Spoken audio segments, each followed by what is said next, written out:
Hi guys, so magluluto ako ngayon ng chicken adobo, but it is a different adobo. Okay? It is a anti-mas version. Wala siyang suka. So, ito yung mga ingredients niya, medyo marami nga lang. Light soy sauce. So, tansyahan nyo lang. Nakikita nyo naman kung paano ko ibuhos to.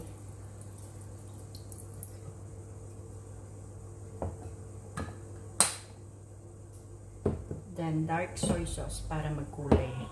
Kasi light soy sauce, hindi gano'n magkukulay yung toyo eh. Konti lang. Baka umalat naman kasi masyado. Dark soy sauce. Oyster sauce.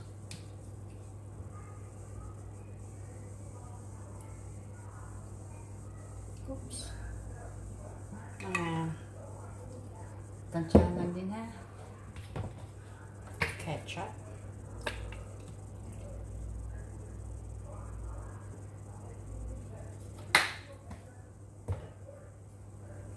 Yellow mustard. Few drops only.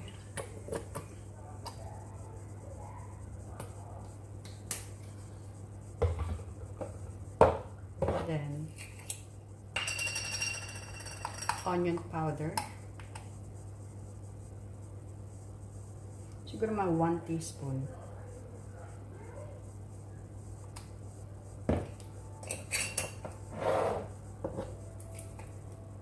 Garlic powder, ganun din. 1 teaspoon.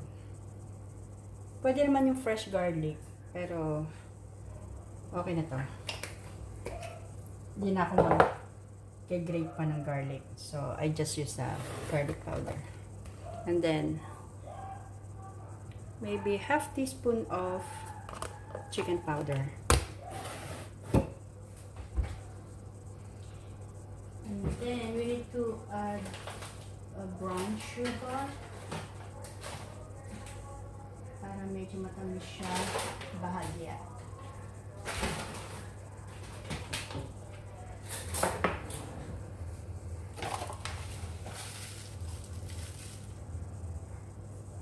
Mga 1 kutsara.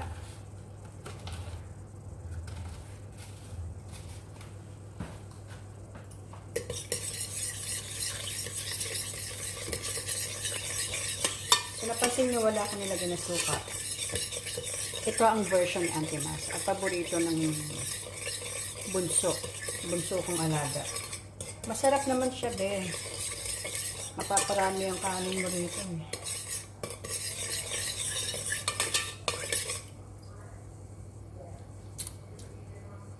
So, ang lasa niya, manamis-namis na maalat. Okay?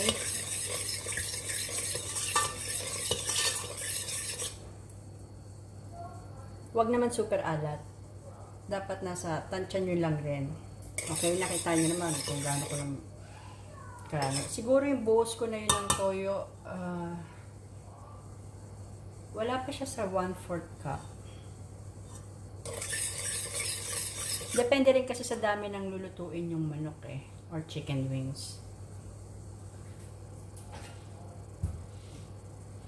Ito yung chicken wings. Hugasin na yan.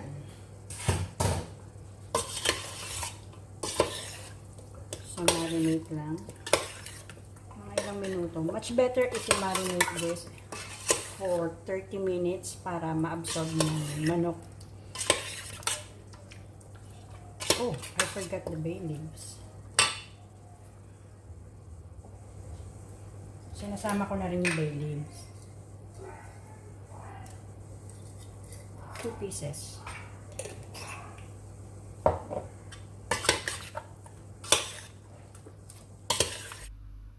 Marinate the chicken for 30 minutes and then set it aside.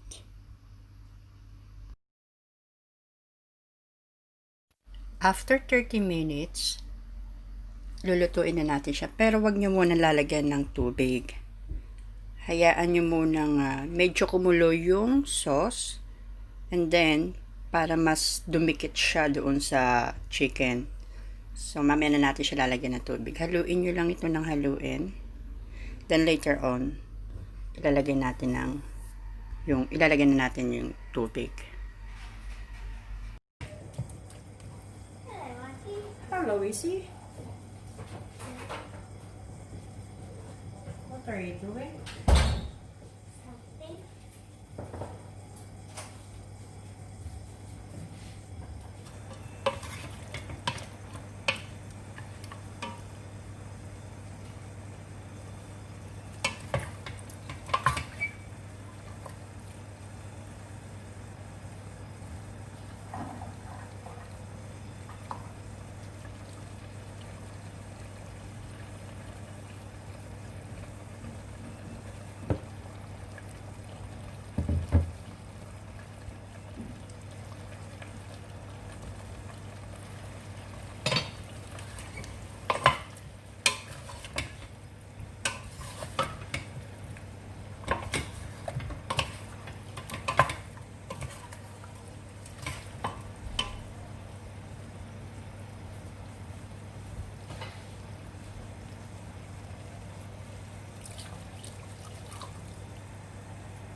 Ang bango talaga ng bay leaves.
So, ayan guys.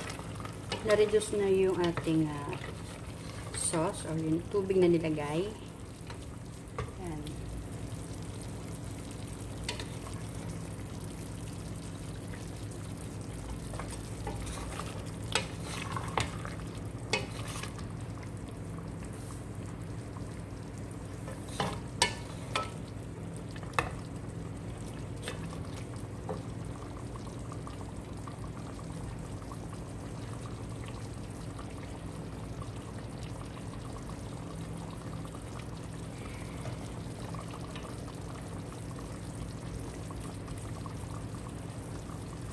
So, malambot na siya, oh.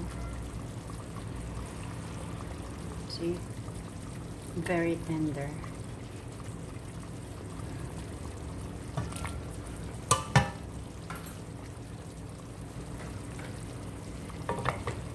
Tsaka yung sauce niya medyo lumapot na siya. Nag-thick. Bagya lang. Hindi naman yung malapot na malapot. Tikman ko lang. This is good. Tamang-tama yung alat niya. Kahit ilagay mo siya sa kanin, malalasahan mo pa rin yung ano niya kasi saktong-sakto lang talaga.